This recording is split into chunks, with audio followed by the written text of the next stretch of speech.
Antrani Kevorkian, bonjour, vous êtes analyste Bonjour Elodie. international au millénaire. Alors effectivement, une tentative d'aplanir les divergences parce qu'aujourd'hui, on le voit, on a l'impression que les États-Unis sont en train de laisser leur allié Israël un petit peu seul et de lui imposer justement ce plan américain pour Gaza avec le Hamas notamment. Alors effectivement, donc merci Elodie. On a une dichotomie de points de vue actuellement entre Israël et les États-Unis.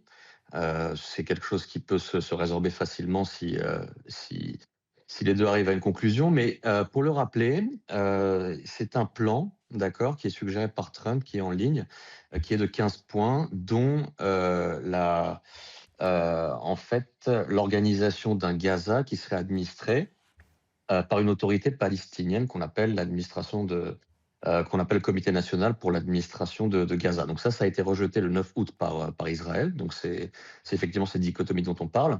Maintenant, pour élargir un peu cette problématique, on a le rôle de Jared Kushner qui, je crois, devait arriver aujourd'hui en Israël et après en Égypte. Donc ça, effectivement, on verra comment ça se solde, sachant que Jared Kushner, pour rappel, c'était celui qui, avec Steve Witkoff, après le début de la guerre en Iran, était parti au Pakistan pour faire l'intermédiaire, enfin pour en tout cas tracter avec l'intermédiaire qui était le Pakistan pour résorber la crise Iran-USA.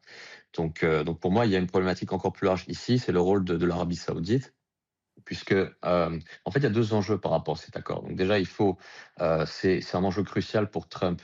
C'est une sorte de test de crédibilité pour les Américains ici, avant les élections de mi-mandat. Donc ça, c'est évident que Trump et Kushner ont intérêt à ce que les négociations se passent bien. Et deuxièmement, vous l'avez vu récemment, dans l'actualité, on a ce qu'on appelle le pacte de défense de la Mecque, donc qui concerne la Turquie, l'Arabie saoudite et le Pakistan, qui vise à créer l'équivalent de l'article 5 du traité de l'OTAN, c'est-à-dire en cas d'atteinte à l'un des trois pays, les autres pays rentreraient en guerre potentiellement. Donc ici, par rapport à l'avenir d'Israël, effectivement, c'est un peu dangereux que la Turquie ait tracté avec ces pays-là, puisque vous savez, en 2020, on avait eu les accords d'Abraham qui visaient, pour résumer, à protéger Israël de toute atteinte sur son territoire et par rapport à son intégrité. Et donc là, cet accord-là qui vient un petit peu qui viendrait augmenter le rôle de la Turquie dans la zone via, on verra en fonction des négociations, mais via l'aval des États-Unis, est un peu dangereux pour Israël. Donc c'est vraiment une affaire à suivre. Merci beaucoup Antrani Kevorkian d'avoir été avec nous et pour toutes ces précisions. Michel Fayet.